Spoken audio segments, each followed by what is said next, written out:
Tá, eu acho que deu certo agora. Vamos ver. Deu certo? E o som? Será que tá ok? Vamos ver, tem gente entrando aqui na sala.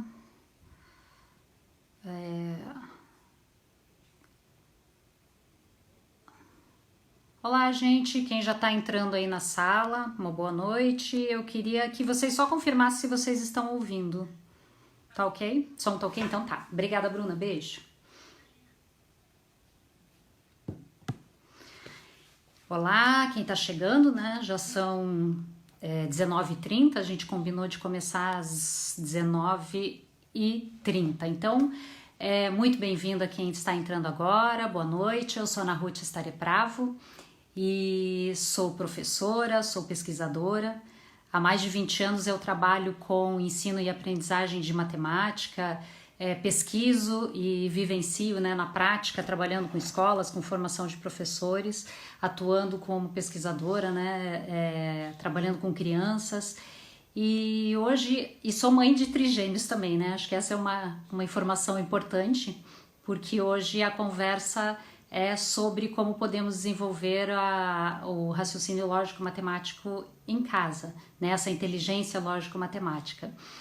Então, hoje eu estou aqui a convite do LIM, que é o Laboratório de Inteligências Múltiplas, que está promovendo essa live para a gente poder pensar um pouco sobre questões relacionadas à inteligência lógico-matemática, aquela que muitas vezes no imaginário, né, de grande parte das pessoas estaria muito mais propícia a ser desenvolvida na escola do que em casa, né? Eu acho que essa crença vem muito de uma relação não tão boa que muitas pessoas podem ter tido com a disciplina de matemática na escola.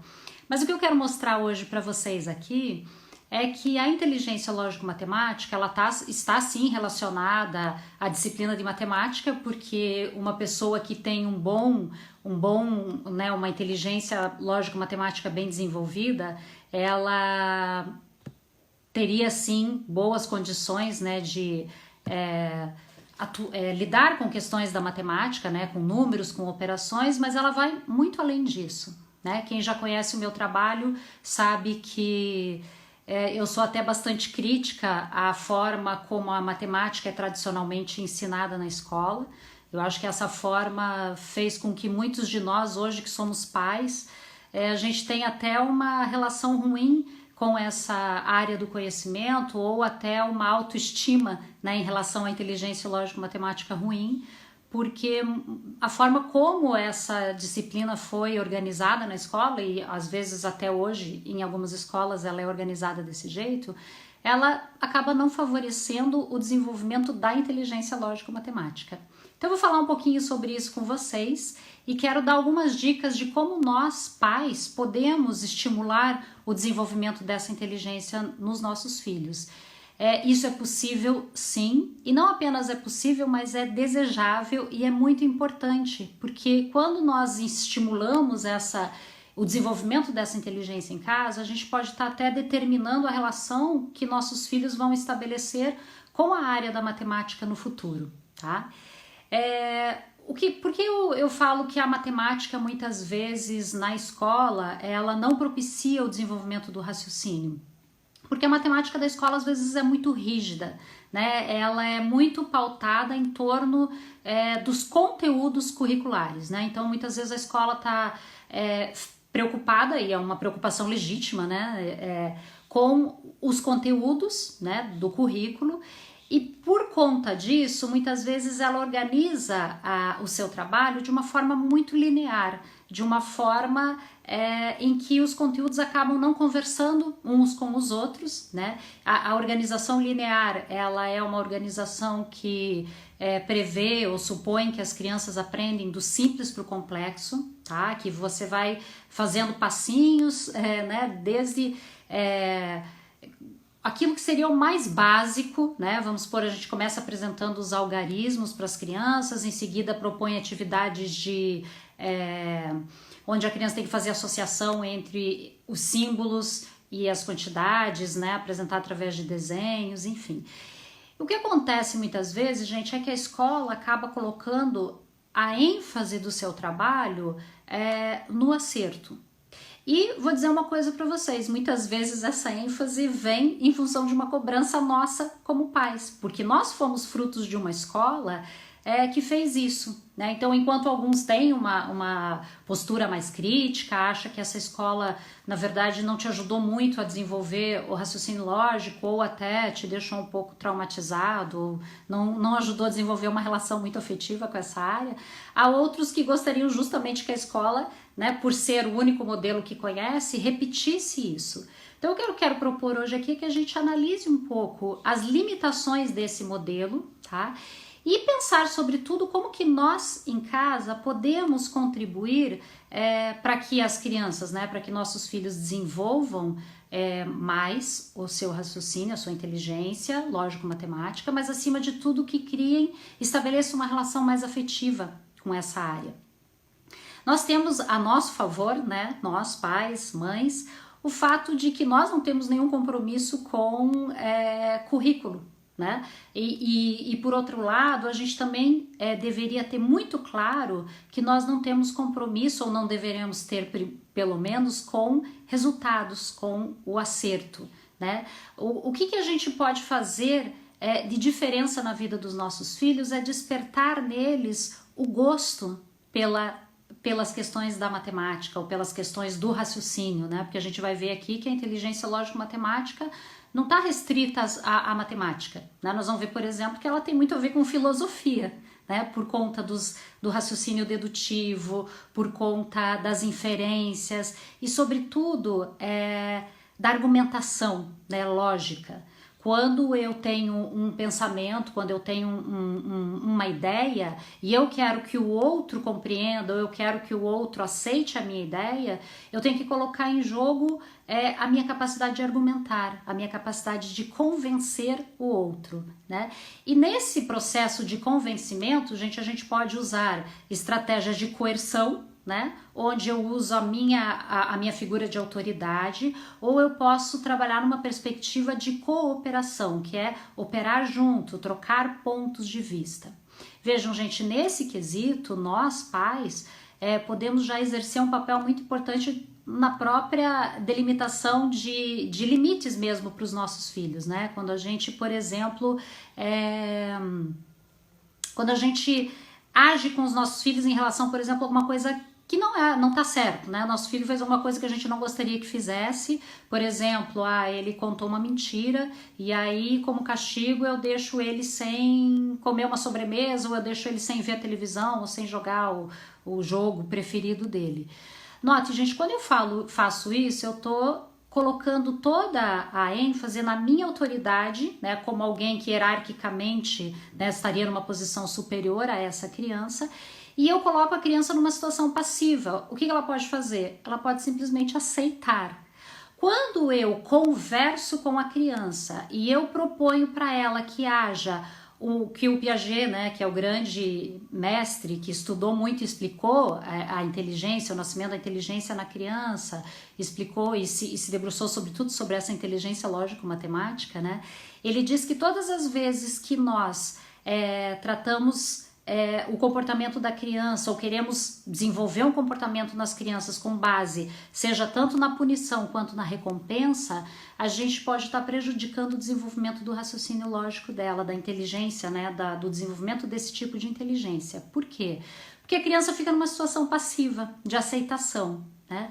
Agora, quando eu converso com a criança, quando eu faço a criança perceber o que ela fez, né? E posso sim colocar uma sanção, que ele vai chamar uma sanção por reciprocidade, né? Por exemplo, a criança contou uma mentira, eu converso com ela e mostro que eu não posso acreditar, porque eu mostro quais são os pontos frágeis, por exemplo, da história que ela me contou, aquilo que não faz sentido, enfim. Então, com isso, eu estou ensinando para a criança que as pessoas têm percepções diferentes sobre as coisas, que há pontos de vista diferentes e que é muito importante que a gente troque esses pontos de vista. Então seria, né, na opinião do Piaget, muito mais importante para o desenvolvimento dela e para a aprendizagem, eu dizer para a criança, sinceramente, eu não posso acreditar no que você falou por causa disso, disso, do que eu simplesmente colocá-la de castigo, tá? Agora, vamos pensar um pouco na questão da inteligência lógico-matemática em relação ao que normalmente se estuda na escola, né? Nós estamos agora vivendo um período de quarentena, né? Todos nós, de repente, de uma hora para outra, tivemos que ficar em casa, nossos filhos saíram da escola e essa escola não estava preparada, né, para desenvolver um trabalho que fosse educação à distância, né? E nem era a intenção que nós nos tornássemos professores dos nossos filhos, né? Nós não optamos por homeschooling, nós acreditamos na escola, colocamos nossos filhos da escola, mas de uma hora para outra a gente teve que se adaptar a isso, tanto a escola quanto nós como pais, né? E o que eu percebo, gente? Há dois tipos de posturas, né? Alguns pais que ficam muito preocupados porque estão preocupados com o conteúdo que a criança está perdendo, estão preocupados porque a criança de repente não tem tanta atividade escolar como ela teria na escola, e há aqueles pais que, pelo contrário, acham que esse é um momento que não é um momento para realmente encher a criança de atividade, sobretudo se essas atividades não fizerem sentido, porque a criança também está fragilizada, todos nós estamos, né? Então, a minha contribuição hoje, o que eu quero oferecer para vocês é pensar um pouco sobre como nós, sem nos tornar professores dos nossos filhos, podemos sim estimular o desenvolvimento do raciocínio lógico e de uma forma gostosa, de uma forma que não nos torne, então, professores ou que não nos coloque nessa posição de cobrança, mas que a gente possa, de fato, brincar com nossos filhos. Eu vou dizer para vocês qual é o ponto onde eu acho que a nossa escola, aquela escola na qual nós estudamos, mais falhou, né, em propiciar o desenvolvimento do raciocínio lógico-matemático, foi no fato de que a escola sempre ensinou as respostas antes de fazer as perguntas. O que eu quero dizer com isso? A escola te ensina procedimentos, ela te ensina, por exemplo, como você deve fazer um cálculo, né? Antes que você tenha necessidade de fazer o cálculo ou antes que você tenha a oportunidade de pensar por você mesmo como aquele cálculo poderia ser feito, né? Então, o que a gente... Só um minutinho, gente, que eu pus um alarme aqui, ele disparou. O que a gente acaba fazendo com as crianças é formatar o pensamento delas, tá? O que nós podemos fazer para que as crianças não fiquem com o pensamento formatado é estimulá-las a observar o mundo que está ao seu redor, tá? Então, todo mundo sabe que as crianças são curiosas, que as crianças são ativas, né? Que elas querem compreender o mundo no qual elas estão inseridas. Então, quando nós temos uma criança que tem ao seu redor, por exemplo, coisas escritas, né? A escrita é um objeto cultural e uma criança curiosa se faz perguntas sobre aquilo. Pensa para a criança o mistério que é uma criança que não sabe ler, né? Aquilo que ela vê como texto, aquilo que ela vê como né? Aquilo que está ao redor dela, seja nos livros, seja numa placa, seja onde for. Então as crianças fazem perguntas, elas querem saber o que é isso. E a mesma coisa em relação aos números, né? As crianças que veem números no seu dia a dia, elas se fazem perguntas. E os números estão presentes na vida das crianças o tempo todo, né? Você tem o número da casa, do apartamento, você tem no elevador, você tem números, as crianças estão cercadas de números, seja no controle remoto da televisão, seja no micro-ondas, enfim. Dentro da nossa casa, os números estão presentes. E quando nós oferecemos para as crianças situações sobre as quais elas podem, né, nas quais elas podem interagir com portadores numéricos, né, elas vão se fazer perguntas. Então, em casa, se você tem uma fita métrica, se você tem um copo de medidas, se você tem um relógio, todo mundo tem um relógio, né? Se for um relógio de parede, melhor ainda. O próprio celular, né? Quando você oferece isso, quando as crianças têm oportunidade de brincar com objetos que contêm números, elas vão se fazer perguntas, né? Eu lembro dos meus filhos, por exemplo, muito pequenininhos, brincando de medir usando uma fita métrica, e eles começavam a observar, né? Todos aqueles números que estavam ali. E eu lembro uma vez que o Gustavo, observando isso, uma vez perguntou para mim, ele era muito pequeno, devia ter, sei lá, 4 para 5 anos, e ele falou assim para mim: mamãe, por que tem tão pouco número com um número só e tanto número com 2 números, né? O que ele queria perguntar com isso? Ele estava se referindo aos algarismos, mas ele queria perguntar, porque, ó, do 1 ao 9 só tem um algarismo, né? E do 9, do 10 em diante, quantos que tem? Então ele via naquela fita métrica que com 2 números havia uma quantidade muito maior. Então quando as crianças começam a se fazer essas perguntas e perguntam pra gente, nós temos que estimular essa observação. Mesmo que ela não saiba ler ainda aqueles números, mesmo que ela não saiba escrever aqueles números, o fato dela estar interagindo com eles e se fazendo perguntas é altamente propício para o desenvolvimento do raciocínio lógico delas. Então veja, calculadora, por exemplo, dá uma calculadora na mão da criança para a criança brincar, para você pensar a quantidade de coisas que essa criança vai descobrir. Brincando mesmo, a criança menor vai brincar livremente, quer dizer, ela vai perceber que apertando nas teclas da calculadora vai aparecer número no visor, aos poucos a gente pode propor, quando as crianças são um pouco mais velhas, brincadeiras como, por exemplo, escreva o número 10 na tua calculadora.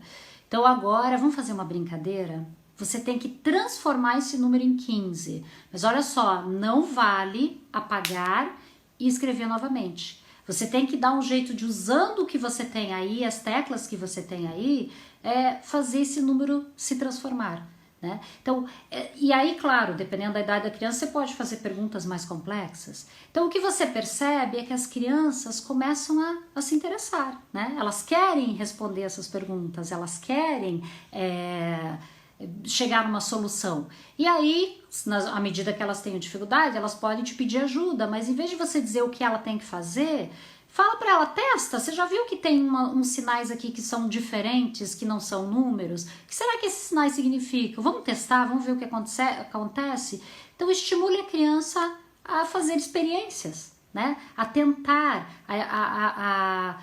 e possivelmente errar, gente, né? Não tem como você fazer alguma coisa pela primeira vez, sem nunca ninguém ter ensinado para você como se faz, sem errar. Né? Então, eu acho que a grande vantagem das crianças estarem em situações em casa é essa liberdade, assim, não tenho compromisso com o acerto. Eu posso tentar, eu posso brincar, né?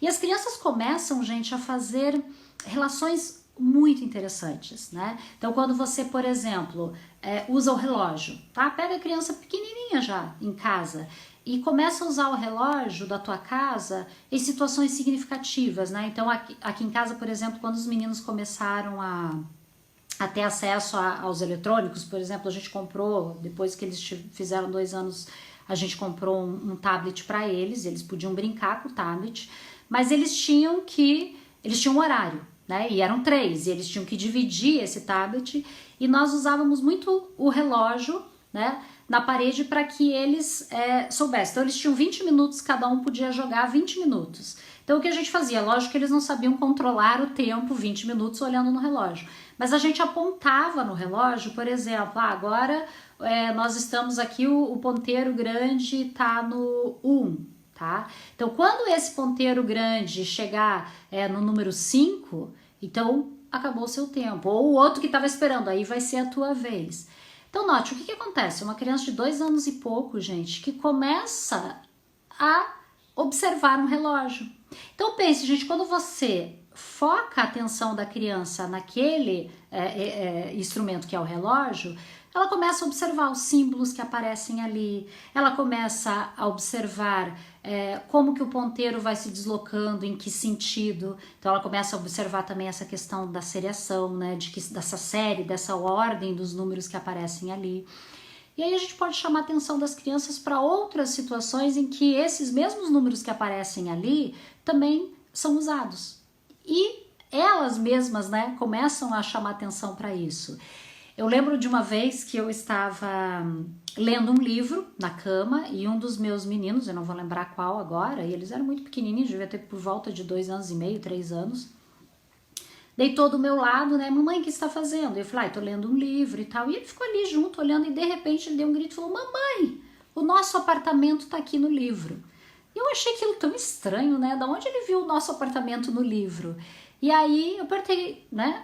Como que o nosso apartamento tá aqui? Aonde você tá vendo isso? E ele apontou o número da página. Eu tava na página 27.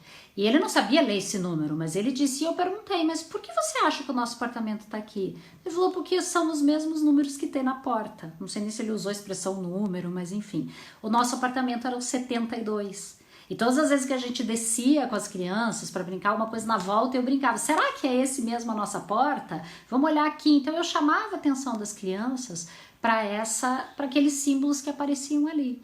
Então perceba, quando a criança começa a estabelecer esse tipo de relação, né, observar alguma coisa que ela viu num contexto, num outro contexto, ela já está operando no nível do raciocínio lógico matemático. Por quê? Porque ela está estabelecendo relações, né, colocando em relação informações que ela viu em lugares diferentes.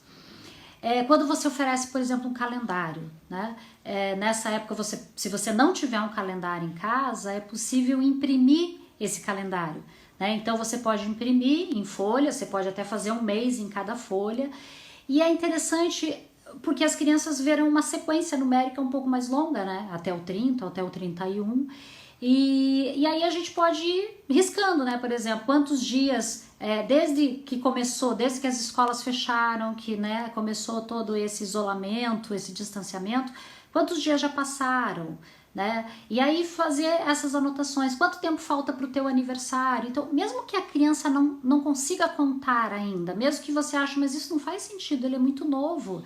Na verdade, ele não precisa saber compreender a contagem ou compreender como funciona um calendário para passar a usá-lo, mas é justamente o contrário, gente. Quando a gente começar a usar esse calendário numa situação significativa, aos poucos a criança vai se apropriar. E vai se apropriar como? Ela vai começar a observar como se escrevem esses números, né, numa sequência. Ela vai começar a observar a sonoridade quando você conta. Ela vai observar que cada vez que você conta, você aponta um quadradinho. Então, são todas essas ações que a criança, observando, ela consegue começar a formular ideias, né? E essas ideias, gente, elas não são lineares. Quando eu digo que elas não são lineares, eu estou dizendo isso por quê? Porque às vezes a gente acredita que as crianças primeiro têm que aprender como funciona o nosso sistema de numeração, o que significa dezena, o que significa unidade, para então ela começar a trabalhar com números, por exemplo, maiores que 10. Não, gente. As crianças, pelo contrário, elas se encantam muito por números grandes. Eu lembro que meus filhos, por exemplo, tinham muito interesse por construções, né, grandes construções, desde muito pequenininhos, talvez porque a gente morava num condomínio que era composto por 4 prédios de 25 andares, né, então eles achavam aquilo muito alto, lógico, eles olhavam para cima, e aí quando eles viam aquela, né, conjunto de números no elevador, nós morávamos no 7º, mas tinha uma tia que morava no 20, então assim, eles começavam a observar essa coisa, o 20 vem bem depois do 7, né? E a partir desse interesse por construções, a gente começou a estimular, né? Mostrar fotos de grandes construções, né? Um dia eu falei para eles, gente, se vocês acham isso aqui alto, vocês tinham que imaginar a Torre Eiffel, né? Então a gente tinha uma foto em casa, eles já sabiam que era a Torre Eiffel, e eu dizia, gente, a Torre Eiffel é muito mais alta que isso, mas é muito mais alta. Então assim, o que é esse tão mais alto? Como pode ser algo mais alto que isso? Né? Então eles perguntavam, tem mais alto que 25? Eu dizia, gente, se a gente colocasse todos esses prédios um em cima do outro, ainda não chegava no tamanho da Torre Eiffel. E aí, essa ideia assim do que é alto, do que é grande, juntou com outro interesse deles, que era de dinossauros. Acho que muitos de vocês têm filhos que se interessaram, né? Parece que o interesse por dinossauros é universal. Então a gente aproveitava esse interesse por dinossauros e por grandes construções para trabalhar a ideia de comparação, né? O nosso prédio é muito alto, mas se tiver do lado da Torre Eiffel, ele já vai ser pequeno, né? Dinossauro, por exemplo, nos livrinhos que eles tinham de dinossauros era muito comum ter a comparação, né? Então tinha o tamanho do dinossauro e tinha pequenininho o tamanho de uma pessoa ao lado. Então a gente estava muito nessa ideia, por que será que tem essa pessoa? Ah, nossa, olha como a pessoa é pequenininha, mas a pessoa é tão pequenininha assim? Ah, não, é porque está do lado do dinossauro, então o dinossauro é muito grande. Então quando eles começam a trabalhar nessa perspectiva das comparações, nós estamos trabalhando puramente com raciocínio lógico-matemático, né? E essas comparações são muito interessantes, porque de repente até é interessante pensar assim, né? Então você juntou aqui duas coisas, né? O interesse pelas construções e o interesse pelos dinossauros. E aí nós lembramos de um filme, que era do Spielberg, um desenho, né, comprido, que chamava Dinossauros em Nova York, se eu não me engano. E aí eles assistiram esse desenho e aí a partir desse desenho quantas perguntas eles faziam, porque eu tinha dito para eles que em Nova York haviam prédios que tinham mais de 100 andares, né? E aí eles começaram, né, com essa questão, ah, mãe, então 100 é um número muito grande, não é? E eu dizia, sim, 100 é um número muito grande.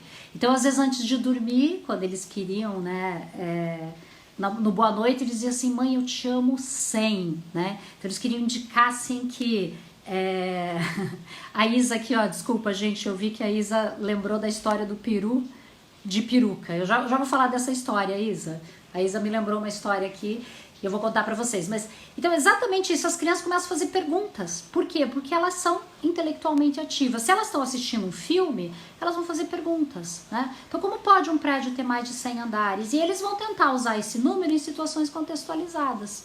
Mas eu vou lembrar da Isa, vou falar a história que a Isa falou. Uma criança que tem um raciocínio lógico bem desenvolvido, gente, é uma criança que faz muitas perguntas, né? E aí a Isa lembrou dessa história porque uma vez ela tentou ler um livro, ela veio nos visitar, jantar com a gente, e ela trouxe os livrinhos para os meninos de presente. E quando ela tentou ler o livro para eles, ela disse não, ela começou lendo do peru, era a peruca do peru, o peru de peruca, né? Então eles já começaram perguntando, o que é uma peruca? Mas o que alguém, né, acho que começaram a dizer, o que é careca? E aí o Francis, né, que era o marido da Isa, estava junto e eles perguntaram, mas o Francis é careca? O Francis usa peruca? Então a Isa disse que chegou uma hora que ela falou, não, eu acho que eu vou desistir de ler porque essas crianças estão fazendo muitas perguntas. E eu ia justamente falar, e aí a Isa me lembra, eu falei da importância, por exemplo, de você assistir bons filmes com as crianças. Quando as crianças veem filmes, vocês já repararam que elas querem ver 3, 4, 5 vezes o mesmo filme, gente? Por quê? Porque as crianças... O filme traz muita novidade para as crianças. Então pensa, às vezes a criança vê uma cena e ela vai parar naquela cena e ela vai ficar tentando assimilar o que aquela cena disse para ela, né? O que aquela cena traz de novidade para ela. E nesse momento eu acho que ela já perde uma boa parte do filme, né? A continuação do filme. Então ela vai ter que ver esse filme várias vezes, porque a Isa tá me lembrando aqui que ela não saiu do título, gente, que ela ficou só no título, ela não conseguiu começar a ler o livro. Mas isso é muito interessante. Então vale a pena quando a gente senta assistir um filme com os nossos filhos, às vezes até dar um pause e esperar a pergunta deles. Eu lembro de uma vez que eles estavam assistindo o Toy Story, não vou saber dizer qual deles, mas quando o senhor Cabeça de Batata, numa das situações, os brinquedos tinham que... Quando o Andy entrava no quarto, lembram que os brinquedos tinham que se fingir novamente, né, de inanimados, né, que não temos vida. E numa dessas circunstâncias, o senhor Cabeça de Batata coloca correndo, o Andy tá vindo, ele coloca correndo todas as coisas e ele fica todo torto, né? E alguém olha para ele e diz, nossa, que coisa mais esquisita. E ele diz assim, olha, eu sou um Picasso, né? E aí passa o porco e diz assim, como assim um Picasso? O que é um Picasso? E aí ele brinca e diz assim, seu porco sem cultura, né? E aí eu lembro que os meninos ficaram muito curiosos, mãe, o que é um Picasso? Isso talvez na 11ª vez que eles estavam vendo, foi isso que chamou a atenção. E aí a gente parou e explicou que Picasso era um pintor e as pinturas... E aí a gente ia explicar como ele pintava, em vez de explicar, a gente puxou uma imagem no iPad, né? E mostrou para eles, puxou no Google uma imagem do Picasso. E quando eles começaram a ver várias imagens do Picasso, o que eles falaram?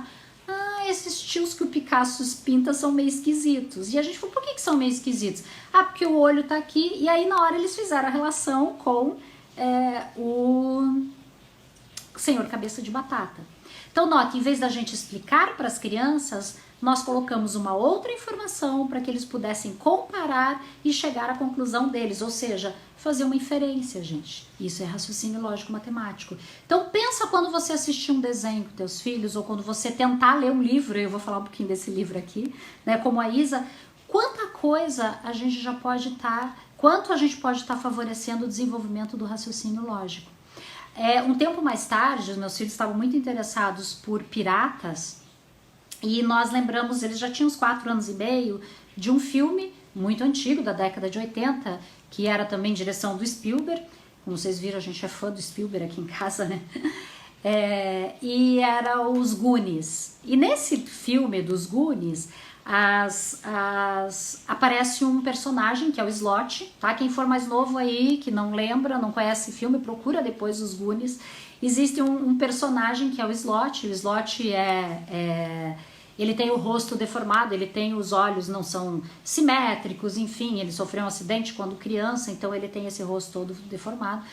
E lógico que eles começaram a fazer perguntas. Por que esse tio é desse jeito? Por que esse tio é assim? Por que esse tio é assim? Então teve uma hora que a gente até parou, né? E a gente falou, olha, no filme mais pra frente vai explicar, mas parece que ele sofreu um acidente e tal.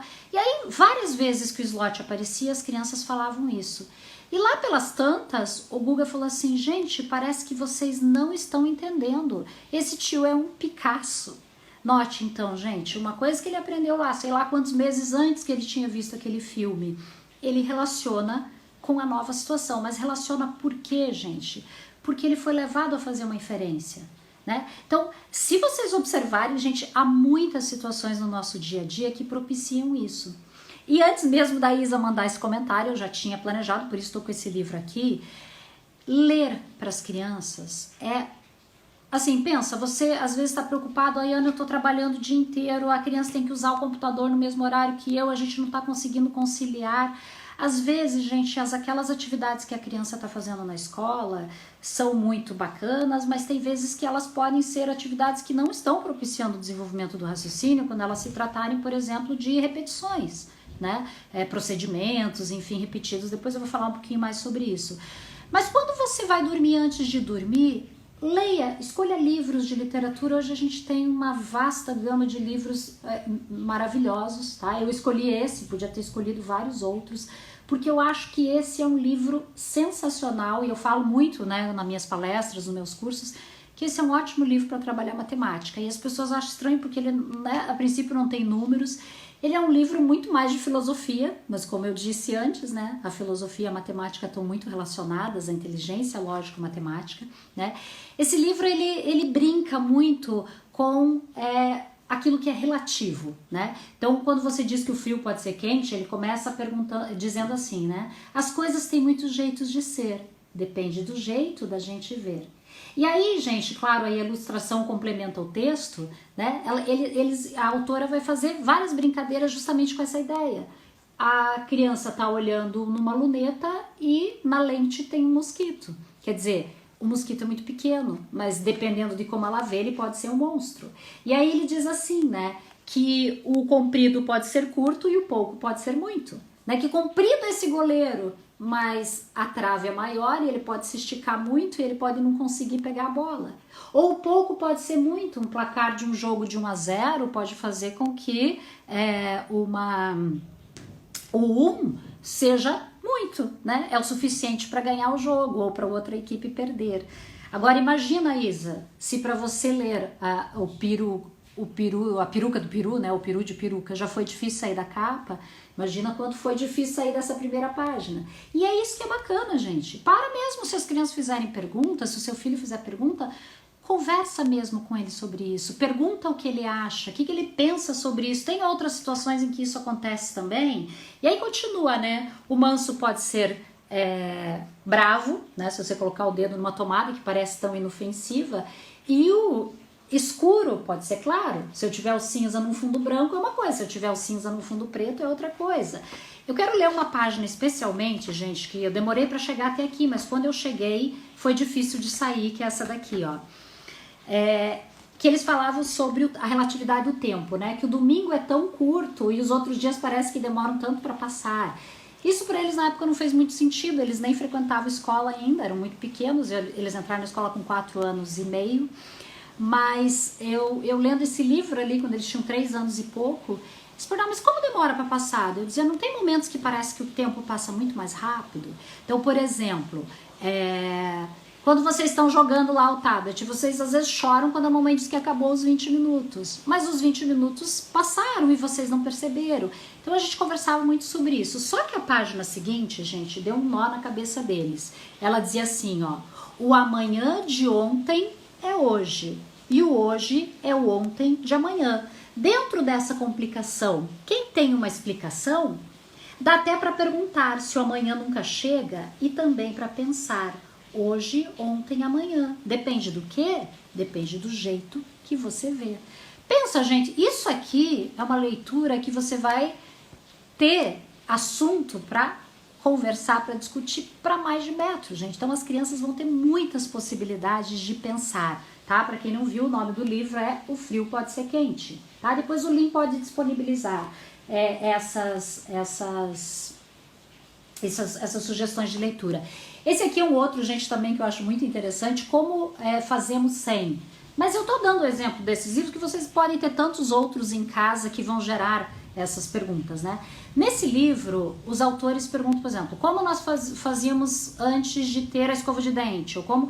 Então, antes de ler, eu pedia que eles escolhessem, né, o assunto que eles queriam, e aí eu, né, pelo índice, e aí eu lia. Então, teve uma vez, por exemplo, que a pergunta era como vivíamos sem remédios, né? E aí eu fui lendo para eles e tal, e chegou um momento que dizia que antes de Cristo, sei lá quantos anos, 1000 anos antes de Cristo, quando as pessoas sofriam de dor de cabeça, enxaqueca, era comum que se quebrasse o crânio da pessoa para fazer um buraco, porque eles acreditavam que era um mau espírito que tinha entrado na pessoa e por isso pelo buraco sairia esse mau espírito, né? E aí depois de um tempo o Guga começou a ficar muito incomodado e dizia assim, mãe, mas eles eram muito burros, né?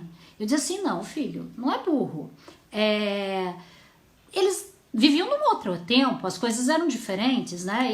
Ele, não, mamãe, as pessoas eram muito burras. Por que eles faziam isso? Eu dizia, filho, era como eles acreditavam, eles não tinham conhecimento, eles não tinham ciência tão desenvolvida como a gente tem hoje, então eles faziam o que eles achavam que era certo. E aí, o Gustavo disse, não, mãe, você não tá me entendendo. Eu disse, então, o que eu não tô entendendo, Gustavo? Ele disse assim, eles não achavam que tinha que fazer um buraco na cabeça para o mau espírito sair? Eu dizia assim, então eles não se perguntaram como que o espírito entrou, se era necessário ter um buraco para ele sair? E eu achei fantástico, porque realmente não tinha pensado nisso, né? E aí o André logo em seguida falou, pode ter entrado pelo nariz. Daí o Gustavo falou, mas então não precisava fazer um buraco na cabeça, porque ele podia sair pelo nariz, tá?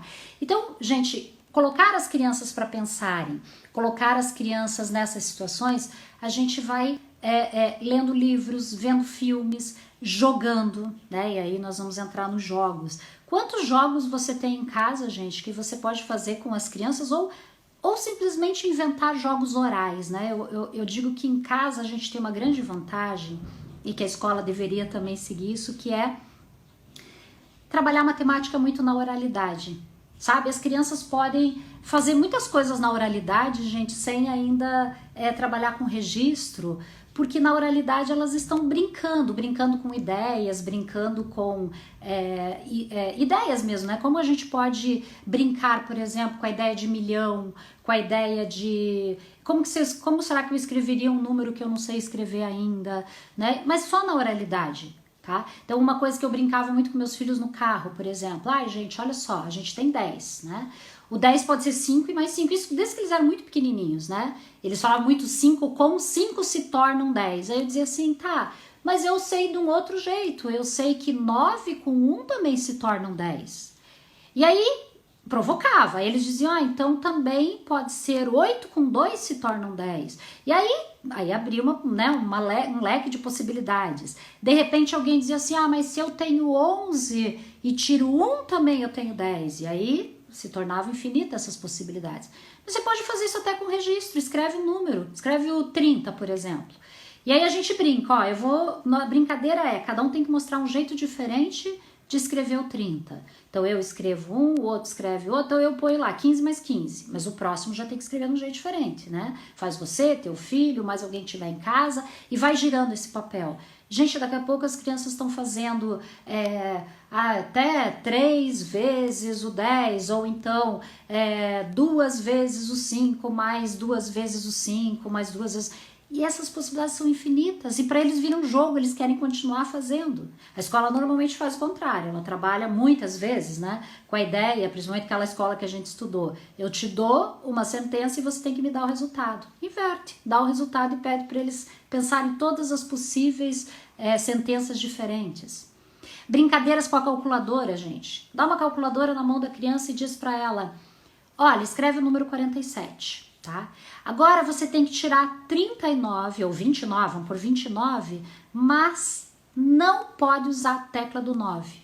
Como é que a gente poderia fazer isso? E deixa ela tentar, gente. Tá aí a calculadora para ela tentar, para ela errar, né? Se precisar pôr de novo o número. Então, o que ela pode fazer? São 1000 opções. Pode ser que ela faça menos 1, menos 1, menos 1, menos 1, mas pode ser que ela faça menos 10, depois menos 10, daí menos 5 e menos 4. Então, ela perceber, ela vai estar construindo ideias a respeito da subtração muito mais ricas do que se ela tivesse simplesmente resolvendo uma subtração usando o algoritmo convencional. Uma outra ideia, escreve o número, por exemplo, 425, mas você só pode usar as teclas do 1, do 0, do mais e do igual. Pode ser que ela pense, mas se eu ficar fazendo 1 mais 1, mais 1, mais 1, mais 1, vai demorar muito, mãe. Aí, o pai, não vai dar. Então eu digo assim, mas você não tem a tecla do 0? Mas 0 não faz diferença nenhuma. Até que de repente ela descobre que ela pode combinar o 1 e o 0. Então ela vai fazer 10 mais 10, de repente ela já percebe que ela pode fazer 100 mais 100 mais 100, né? Dependendo da idade da criança, ela vai fazer muitas e variadas relações, tá? Gente, eu tô olhando aqui que o nosso tempo passou bem rápido.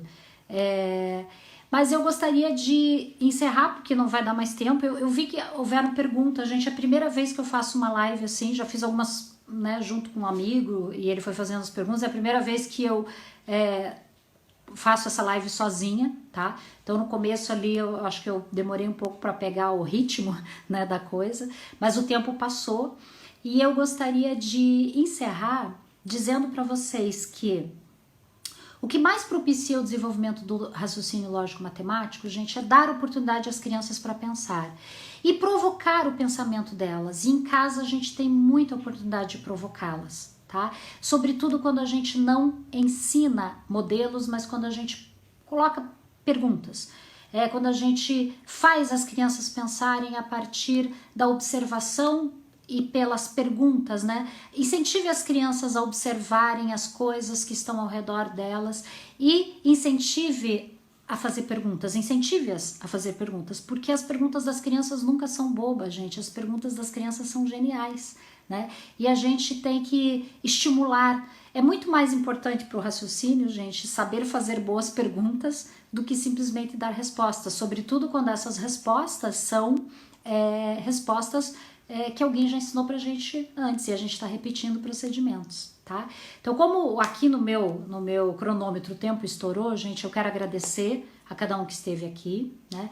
Eu quero dizer que vocês podem pesquisar mais, quem quiser entrar na minha página do Facebook, é na Ruth Starepravo, ou na página do Lean, né, eles podem disponibilizar, e a gente pode disponibilizar o nome dos livros, eu coloco na minha página do Facebook, do Instagram mesmo aqui, eu vou colocar a foto dos livros, tá? E vou colocar algumas sugestões de atividades, né? Como o tempo foi curto, não deu tempo, eu quero trabalhar com essas sugestões de atividades. E aí, eu não sei se vai dar tempo, gente, mas eu queria só mostrar mais um livrinho para vocês e contar uma coisa interessante que aconteceu. Eu estava lendo esse livro 2 semanas atrás para os meus filhos, A Casa da Madrinha, é um livro da Lígia Bujunga.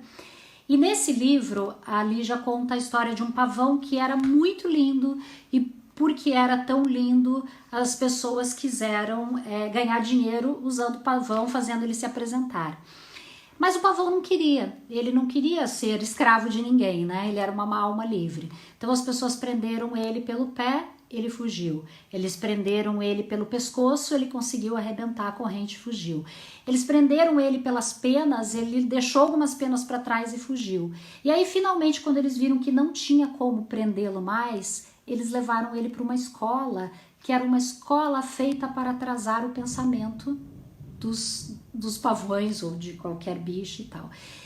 E aí, quando eu contei isso para eles, porque é um livro comprido, eu ia lendo cada capítulo, os meninos ficaram, meus filhos ficaram muito assustados, disseram, mãe, mas existe escola que atrasa o pensamento? Eu fiquei numa saia meio justa, eu falei, não, as escolas não são feitas para atrasar o pensamento, mas por que eles estão dizendo que tem? Eu disse, olha, gente, já existiu há um tempo atrás, né, escolas que mesmo sem querer acabava atrasando o pensamento. Eu dizia, mas como, mãe? Eu não entendo como uma escola pode atrasar o pensamento. E aí na hora veio a ideia de eu dizer, bom, porque lógico, a escola que eles estudam é uma escola que valoriza muito a criatividade, a iniciativa, e eu disse assim, já pensou se vocês fossem para uma escola onde aquilo que vocês perguntassem, vocês não pudessem ir atrás da resposta? Se o professor dissesse assim, não, isso não é hora de estudar agora, isso tem que ser depois. E aí fui fazendo isso e tal, mas aí eles perguntando mais, eu disse assim, gente, olha, eu vou dar um exemplo bem simples para vocês. Como já eram 10 horas da noite, eu usei realmente uma situação bem simples. Eu perguntei assim, Rafael, se você tivesse que somar 25 mais 18, como é que você faria? Aí o Rafael falou, eu para somar 25 mais 18, eu faria 25 mais 10, aí eu ia ver quanto que dava e depois eu colocava o 8. Aí eu disse, então... E você? Daí o Guga já disse em seguida, mãe, eu não faria assim. Eu falei, como é que você faria? Ele falou, eu ia fazer 25 mais 20 e depois eu tirava 2. Aí eu falei, pois é, olha como o teu jeito é diferente do Rafael. E em seguida o André falou assim, eu ia fazer igual o Rafael, só que eu já sei que 25 mais 10 dá 35, depois eu colocava mais 5, que ia dar 40 e mais 3. Porque ele decompôs o 8 em 5 e 3, né? Aí eu disse assim, pois é. Vocês estão vendo? Agora deixa eu contar uma coisa para vocês. Quando a mamãe ia para a escola, eu nunca tive oportunidade de fazer isso. Sabe por quê? Porque antes que eu pudesse pensar como que eu poderia fazer 25 mais 18, os professores já me ensinavam que eu tinha que pôr o 25 em cima, o 18 embaixo, que eu tinha que somar primeiro o 5 com o 8, que como ia dar 13, ia passar, eu tinha que colocar o 1 lá em cima do 2 e do 1. Meus filhos estão no quarto ano, eles ainda não conhecem o algoritmo convencional, eles não sabem que é possível calcular desse jeito, né? Eles trabalham todo com estratégias mentais. E eu disse assim, e tinha que fazer desse jeito. Eles disseram, vai dar certo? Eu falei, dá certo, mas o problema é que eu só podia fazer desse jeito. E aí o Gustavo falou então assim, mãe, então agora eu entendi por que atrasa o pensamento. E eu falei, por que, Guga? Ele falou, porque se o professor perguntasse para você um cálculo, você ia gastar muito tempo pensando, tentando lembrar qual era o jeito que o professor te ensinou. Então ele falou, por isso atrasava teu pensamento. E aí eu fiquei pensando, né? Eu falei, Guga, realmente. E aí o Rafael perguntou assim, mãe, mas de verdade? Você tinha que fazer desse jeito? Você não podia fazer do teu jeito, do jeito que você pensa? E eu disse, não, filho, eu nem sabia que existia um outro jeito. Eu simplesmente segui aquela forma que foi ensinada. Aí eles falaram assim, realmente, mãe, essa escola atrasa o pensamento. E isso me deixou muito emocionada, gente, porque são crianças de 9 anos que perceberam, né, porque já tiveram uma educação diferente, uma educação que estimula o pensamento, que fazer isso atrasa o pensamento. E infelizmente nós que somos frutos dessa escola ainda achamos que é assim que alguém vai aprender, pode até aprender da resposta certa, né, gente, mas não vai aprender a pensar. Então a única forma da gente realmente desenvolver o raciocínio lógico, gente, é a gente instigar os nossos filhos a pensar. É a gente o tempo todo provocar o pensamento nas crianças, tá? Então com essa história aí eu me despeço de vocês, né? Agradecendo mais uma vez o convite do Lin, agradecendo a cada um de vocês que ficou aqui, né? Essa experiência para mim, como eu falei, é muito nova. Eu falar com uma tela de computador ainda não é uma coisa confortável para mim, mas eu espero que eu tenha conseguido deixar aí alguma mensagem e deixar aí algumas dicas, tá? Eu vi que tem algumas pessoas agora, deixa eu só ler, gente, porque eu não tô enxergando direito, que estão, até que a gente caia, Aqui alguém perguntou, né? Nos ajudem a desmistificar isso. Eu sei que o Lean tem feito um trabalho, né? As escolas parceiras, os pais vão receber uns vídeos. Eu estou fazendo uma gravação de alguns vídeos, são 10 vídeos com sugestões de atividades. Então, quem tem essa parceria entra lá. Quem quiser saber um pouquinho mais sobre isso, também quiser acessar a minha página no Instagram, a minha página no Facebook, eu tenho também um blog. Esse blog tá meio parado, mas eu tenho intenção de reativá-lo, tá? Eu acho que a gente pode continuar conversando e, de repente, né, trocar ideias, pode mandar mensagem, eu vou ter o maior prazer em responder e ajudar vocês, tá? Eu vou então encerrar, gente, porque eu recebi uma resposta aqui que se eu não encerrar, eu não consigo gravar, tá? Então eu vou encerrar essa live, vou gravar e vai ficar disponível para vocês, tá bom? Muito obrigada, um beijo para todos vocês. Fiquem em casa se vocês puderem, se cuidem, tá? E estimulem os filhos de vocês a pensar em todas as oportunidades. Um beijo grande para vocês.